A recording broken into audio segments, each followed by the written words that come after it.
हमने अपने पिछले वीडियो में ऋग्वेद के प्रथम मंडल के 8वें सूक्त के 5 मंत्रों को पढ़ा था। आइए आज हम उसी सूक्त के 8वें सूक्त के बाकी के 5 मंत्रों को पढ़ेंगे और उनको समझने की कोशिश करेंगे। नमस्कार मित्रों, मैं सद्गुरु आशुतोष आप सभी का स्वागत करता हूं हमारे इस छोटे से प्रयास में, जिसमें हम अपने इस महान और गौरवशाली इतिहास से दोबारा जुड़ने की और उसे कुछ सीखने की कोशिश कर रहे हैं। तो चलिए मित्रों, हम शुरू करते हैं ऋग्वेद के प्रथम मंडल के 8वें सूक्त का जो छठा मंत्र है। आइए देखते हैं वह क्या कहता है। समूहे वा य आशत नरस्तोकस्य सनितौ विप्रासो वा धियाववः। चलिए मित्रों, अब हम इस मंत्र को एक एक करके समझते हैं। समूहे वाय अर्थात मोह के साथ या जो, आशत अर्थात जो बैठा है, नरस्तोकस्य अर्थात कुछ मानवों में, सनितौ अर्थात पुत्रियां, विप्रासो अर्थात ब्राह्मणों या ज्ञानियों के द्वारा, वा धियावह अर्थात या बुद्धिमान युवाओं के द्वारा। चलिए मित्रों, अब हम इस मंत्र को ठीक से समझने की कोशिश करते हैं। यहाँ ऋषि कह रहे हैं, वह वृत्ति जो अभी भी मोह में या भ्रम में बैठी है, वह ब्राह्मणों द्वारा अर्थात ब्रह्म ज्ञानियों द्वारा या बुद्धिमान मनुष्यों द्वारा पुत्रियों की तरह अपनाई जाए। मित्रों, इसका अर्थ क्या है? यहाँ ऋषि ये कहना चाह रहे हैं कि यदि अभी भी समझदार मनुष्यों में, ज्ञानी मनुष्यों में नकारात्मक वृत्ति हैं, बच गई हैं, अगर उनको मारने के बाद भी उनको लग रहा है कि कुछ उनकी कमियां हैं, कुछ ऐसी सोच है जो अभी भी नहीं जा रही है, तो वो ये कह रहे हैं उनको आप इस तरह अपनाइए कि आगे जाके भविष्य में हम धीरे धीरे उनको अपने से दूर कर सकें, अपने जीवन से निकाल सकें। मित्रों, इसका अर्थ ये नहीं है कि हम इसको पुत्रियों की तरह कह रहे हैं कि भाई कि पुत्रियां हमें आगे जाके छोड़नी होती हैं या वो दूसरे घर चली जाती हैं। मित्रों, ऐसा इसका अर्थ नहीं है। इसका अर्थ सिर्फ इतना है कि हम उन नकारात्मक वृत्तियों को इस तरह से अपने जीवन में रखें कि हम उनसे प्रयास करते करेंगे और उनको अपने जीवन में आगे भविष्य में कभी ना कभी उनसे छुटकारा पाएंगे, उनको अपने से दूर करेंगे। ठीक है, चलिए मित्रों, अब हम अपने अगले मंत्र पर चलते हैं। ऋग्वेद के प्रथम मंडल के 8वें सूक्त का जो 7वां मंत्र है, आइए देखते हैं वो क्या कहता है। यह कुक्षिः सोमपातयः समुद्र इव पिन्वते उर्वीरायो न काकुरः काकुदः। चलिए अब हम इसको एक एक करके समझते हैं। यह कुक्षिः अर्थात जो पेट में, सोमपतमः अर्थात सोमरस ग्रहण करते हैं। सोमरस का अर्थ होता है मित्रों वनस्पतियों का रस। ठीक है, समुद्र इव पिन्वते समुद्र की तरह फैलते हैं। उर्वारयो न काकुदः अर्थात पृथ्वी का जल पर्वत की तरह नहीं। चलिए मित्रों, अब हम इस मंत्र को ठीक से समझने की कोशिश करते हैं। यहाँ ऋषि कह रहे हैं हम सोमरस को पेट में ग्रहण करते हैं, अपने उदर में ग्रहण करते हैं। सोमरस यानी वनस्पतियों के रस को। फिर वो कह रहे हैं कि वह सोमरस या वनस्पतियों का रस अर्थात वनस्पतियों की शक्ति समुद्र की तरह हमारे पूर्ण शरीर में फैली। ठीक है, अर्थात वनस्पतियों की शक्ति या वनस्पतियों का पोषण हमारे पूरे शरीर को मिले। फिर वह कह रहे हैं कि पत्थर की तरह अर्थात पहाड़ की तरह वो एक जगह स्थिर ना हो। अर्थात सोमरस का जो बेनिफिट है, सोमरस का जो शक्ति है, वह किसी एक जगह स्थिर ना हो, पूरे शरीर में फैले, पूरे शरीर में कार्य करे। मित्रों, जो व्यक्ति शारीरिक रूप से कमज़ोर होते हैं, उनके शरीर का कोई हिस्सा कमज़ोर होता है, तो इसका अर्थ यही होता है कि वहाँ पर जो पोषण है वो पूरी तरह से पहुँच नहीं पा रहा है। तो यहाँ पर ऋषि यही कहना चाह रहे हैं कि हमारा पूरा शरीर तंदुरुस्त हो, वनस्पतियों की शक्ति, वनस्पतियों का रस हमारे पूरे शरीर में फैले, हमारे पूरे शरीर को शक्तिमान बनाए। चलिए मित्रों, अब हम अपने अगले मंत्र पर चलते हैं। ऋग्वेद के प्रथम मंडल के 8वें सूक्त का जो 8वां मंत्र है, आइए पढ़ते हैं। वह क्या कहता है। एवा ह्यास्य सूनता विरप्षि गोमती मही यक्वा शाखा न दाशुषे। चलिए अब हम इसको एक एक करके समझते हैं।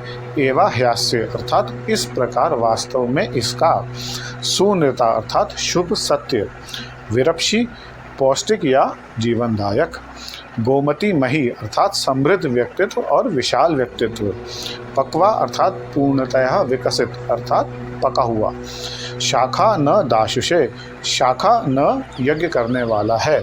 ठीक है, चलिए मित्रों, अब हम इस मंत्र को ठीक से समझते हैं। यहाँ ऋषि कह रहे हैं कि इस प्रकार यह वास्तव में पूर्ण सत्य है। क्या कि यह पौष्टिक और जीवनदायक है। यहाँ बात हो रही है सोमरस की, अर्थात यहाँ ऋषि कह रहे हैं कि सोमरस जो है वो पौष्टिक है और जीवनदायक है। यह बात पूर्णतः सत्य है। यह व्यक्ति को समृद्ध और स्वस्थ बनाती है। मित्रों, जब सोम रस से अर्थात जो सोम वनस्पतियों की जो शक्ति है, वनस्पतियों का जो पोषण है, उससे आपकी इंद्रियां जब सात्विक होंगी और आपके शरीर में बल आएगा तो उससे आपका जीवन में समृद्धि आएगी। समाज आपको एक अच्छे व्यक्ति की तरह एक्सेप्ट करेगा, समाज में आप एक अच्छे व्यक्ति का पद पाएंगे, आपको समाज में सम्मान मिलेगा। तो यहाँ ये कह रहे हैं कि व्यक्ति को समृद्ध और स्वस्थ रखता है। यह हमें यानी कि यज्ञ करने वाले को पूर्णतः विकसित करता है, न कि शाखा के रूप में। इसका अर्थ क्या है मित्रों? इसका अर्थ यह है, हमने अपने पिछले मंत्र में भी समझा था कि हम ये चाहते हैं कि सोम का जो रस है वो हमारे पूरे शरीर में फैले और हमारे पूरे शरीर को पोषण दे, ना कि पहाड़ की तरह या पत्थर की तरह एक स्थान में हो। ठीक है, इसी को ये कह रहे हैं कि हमारा जो पोषण है हमारे शरीर में, हमारे पूरे शरीर को विकसित करें, हमारे पूरे शरीर को शक्तिशाली बनाए, ना कि किसी एक शाखा को अर्थात शरीर के किसी एक हिस्से को। तो हमारे पूरे शरीर को शक्तिमान बनाए सोम रस अर्थात वनस्पतियों का रस। चलिए अब हम अपने अगले मंत्र पर चलते हैं। ऋग्वेद के प्रथम मंडल के 8वें सूक्त का जो 9वां मंत्र है, आइए देखते हैं वो क्या कहता है। एवा हीते विभूतया ऊतया इंद्र मावते सद्यश्चिंद्रस्तंति दाशुषे। चलिए अब हम इसको एक एक करके समझते हैं। एवा ही ते अर्थात इस प्रकार वास्तव में तुम्हारा, विभूतय अर्थात विभूतियाँ या शक्तियाँ, ऊतय अर्थात सहायता या समर्थन, इंद्र मावते अर्थात इंद्र न त्यागें, सद्यश्चंति तुरंत ध्यान में रखा जाता है, दाशुषे अर्थात यज्ञ करने वाला यानी कि हम। चलिए मित्रों, अब हम इस मंत्र को ठीक से समझने की कोशिश करते हैं। इस मंत्र में ऋषि कह रहे हैं कि इस प्रकार वास्तव में तुम्हारी शक्तियों को इंद्र न त्यागे। इसका अर्थ यह है कि ऋषि ये चाह रहे हैं कि हमारी इंद्रियां जो हैं वो सोम रस से पुष्ट हों, सोम रस की शक्ति ग्रहण करें। वो सोम रस की शक्ति से यानी कि वनस्पतियों की शक्ति को ग्रहण करके उनसे पुष्ट हों।